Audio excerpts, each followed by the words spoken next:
Kali ini Noba akan melanjutkan part sebelumnya dari film Donghua Battle Through the Heaven. Noba mengingatkan sekali lagi ya bahwa konten ini full spoiler. Tanpa lama-lama lagi, yuk kita masuk ke isi ceritanya. Melanjutkan dari cerita sebelumnya.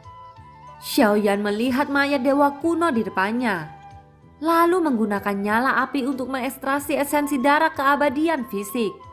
Meskipun begitu, boneka mayat ini masih cukup kuat.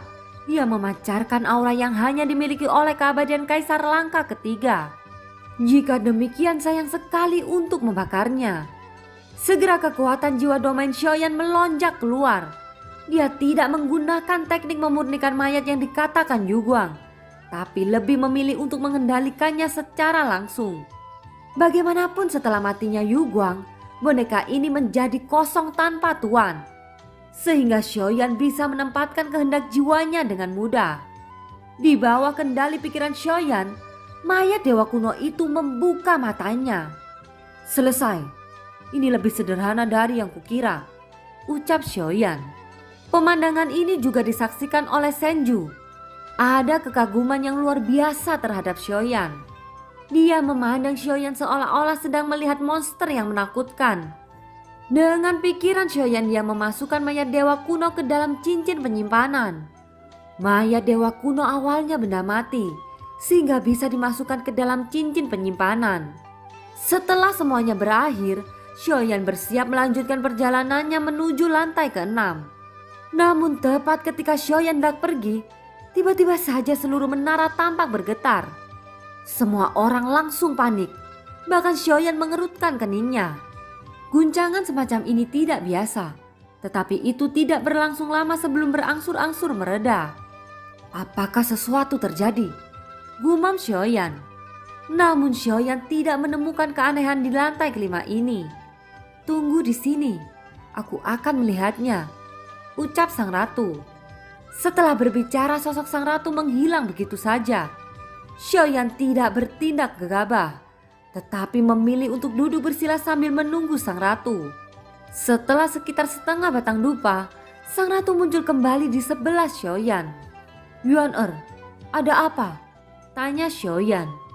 Pembatasan di sini telah dilanggar, ucap sang ratu. Merusak pembatasan yang ditetapkan Raja Iblis Tianhe, ucap terkejut Xiaoyan. Sang ratu mengangguk dan melanjutkan. Pengunjung itu mungkin ada di sini untukmu, ucap sang ratu. Ketika dia mengatakan ini, mata Xiaoyan sedikit menyipit, lalu menebak dalam hatinya. Itu pasti orang-orang dari dunia Taisu. Berapa banyak mereka yang datang ke sini? Tanya Xiaoyan. Total ada 5 orang dan mereka sangat kuat untukmu, ucap sang ratu.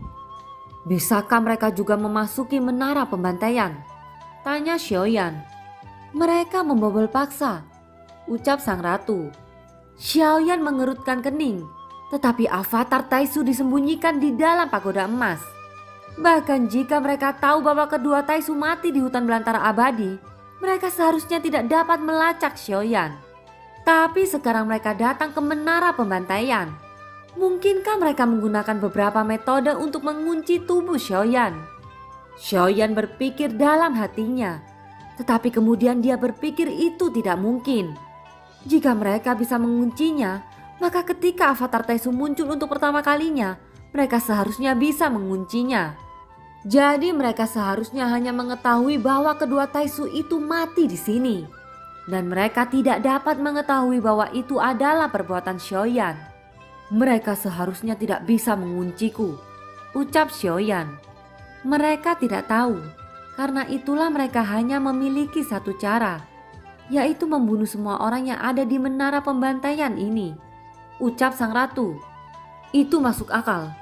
Lagi pula ini juga sejalan dengan metode kultivasi kejam mereka.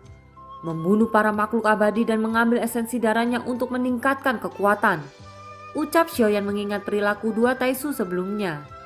Mereka sepertinya datang ke sini untuk membunuh dan merebut kekuatan keabadian.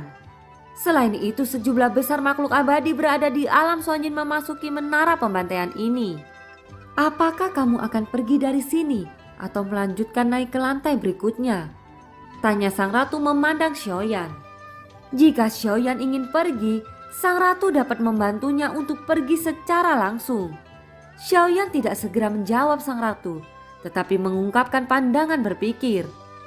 Tunggu dulu, mereka datang dengan sangat pasti sehingga mereka terlihat sangat yakin. Jadi kupikir ada kemungkinan lain, ucap Xiaoyan berkata dengan serius. Mata indah ratu menatap Xiaoyan. Apakah kamu ingat saat kita membunuh 2 Taisu sebelumnya, ada cukup banyak orang yang menonton, gumam Xiaoyan. Setelah berbicara dia menatap Taiking yang berada di samping. Merasakan tatapan tidak baik Xiaoyan, detak jantung Taiking juga tiba-tiba meningkat.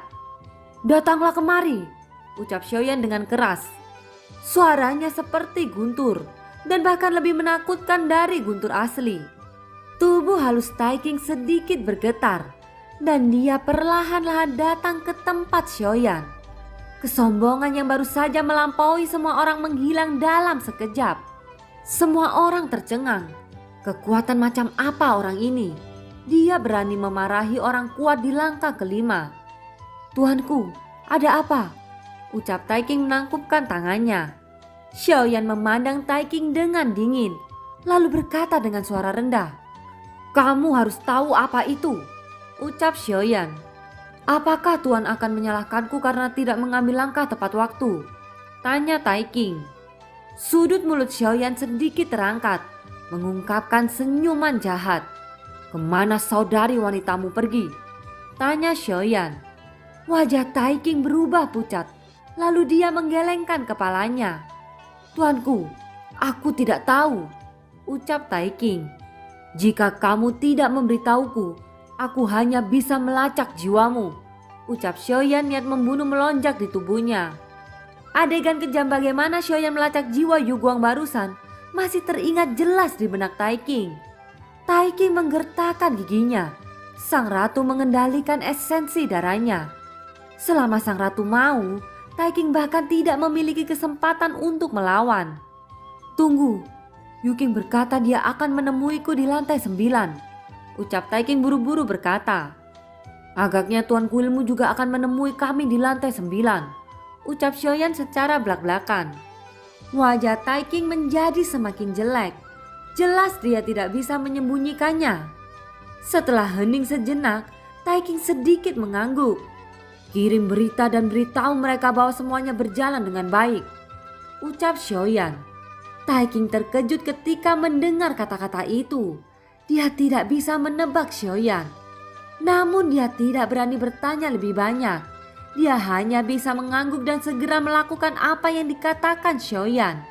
Sekarang kalian berdua bisa mundur, ucap Xiaoyan melambaikan tangannya. Senju dan Taiking tidak berani mengatakan apapun. Keduanya segera mundur.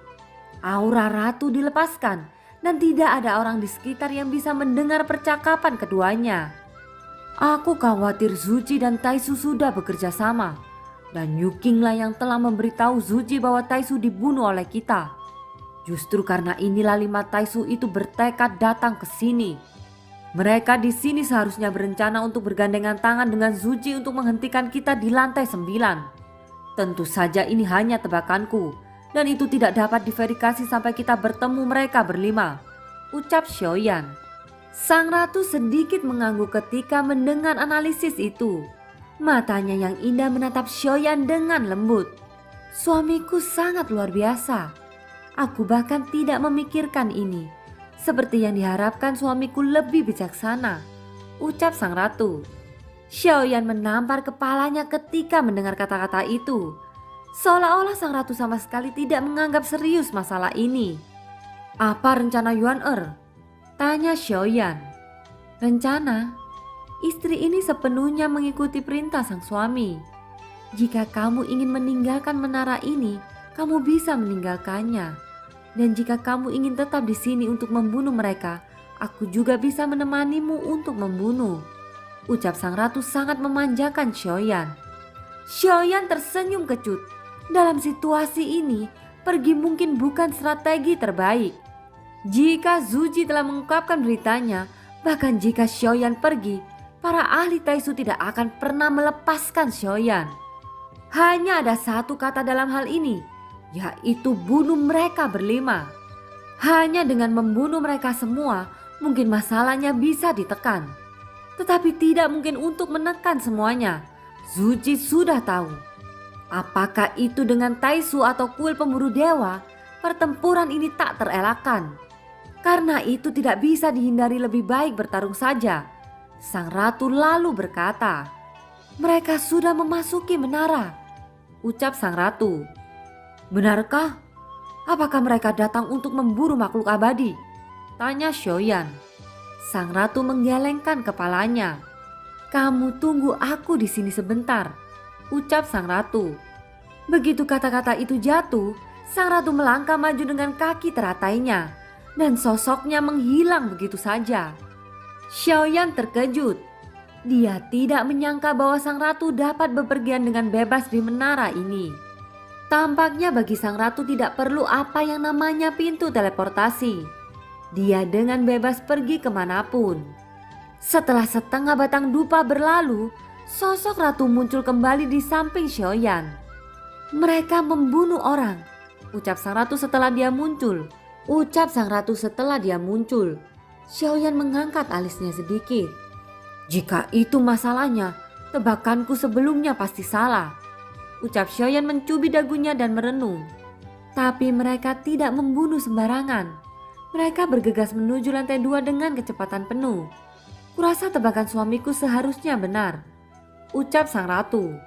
Setelah selesai berbicara, Xiaoyan tidak ragu dan langsung berdiri. Pergi ke lantai ke-6 dan coba tunda bertemu mereka," ucap Xiaoyan. Sang ratu sedikit mengangguk. "Jangan khawatir. Kekuatan mereka masih belum bisa menembus setiap batasan yang ditetapkan di setiap ruang menara. Dan mereka tidak bisa mengontrol ruang yang mereka tuju," ucap sang ratu. Xiaoyan tidak ingin melawan mereka begitu cepat. Ini karena sumber energi murni di menara pembantaian sangat menguntungkannya. Meskipun kekuatannya telah dinaikkan ke tahap tengah Dewa Bintang 9, itu masih jauh dari keabadian Kaisar. Tentu saja jika hanya ada 5 orang Taisu, mereka pasti akan dipisahkan secara paksa saat memasuki lantai 2. Dengan cara ini Xiaoyan memiliki kesempatan untuk mengalahkan mereka satu persatu. Lagi pula mereka tidak bisa mengendalikan ruang yang mereka tuju. Meskipun mereka semua berada di lantai 2 menara pembantaian, lantai 2 terbagi menjadi ruang yang tak terhitung jumlahnya. Selama mereka berlima tidak bersama, Xiaoyan akan memiliki kesempatan.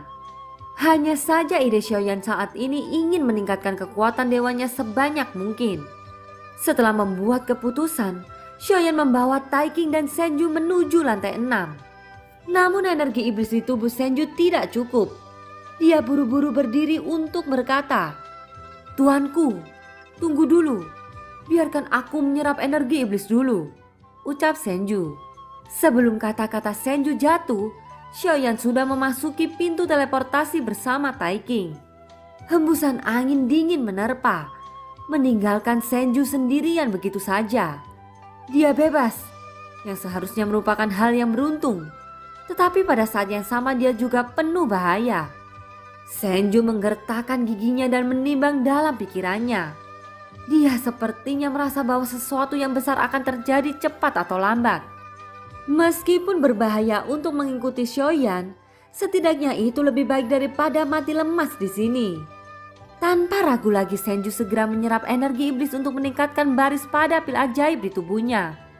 Tidak, aku harus menemukan cara untuk mengejar ketinggalan. Aku baru saja menyinggung banyak orang di sini. Jika mereka mengejar, bagaimana bisa mengalahkan begitu banyak orang? Ucap Senju hampir menangis saat ini. Scene berganti di lantai ke-6. Di lantai 6 Taiking muncul lebih dulu dan kemudian Xiaoyan mengikutinya. Jelas awalnya keduanya dipisahkan dengan paksa, tetapi sang ratu membawa Xiaoyan kembali secara paksa. Senju tidak penting, tetapi Taiking sangat penting bagi Xiaoyan. Bahkan jika perlu Xiaoyan akan membunuhnya dan kemudian mencari jiwanya untuk menyelidiki informasi tersembunyi darinya. Dan film pun berakhir. Terima kasih ya yang sudah nonton Nobah sampai akhir. Sampai jumpa.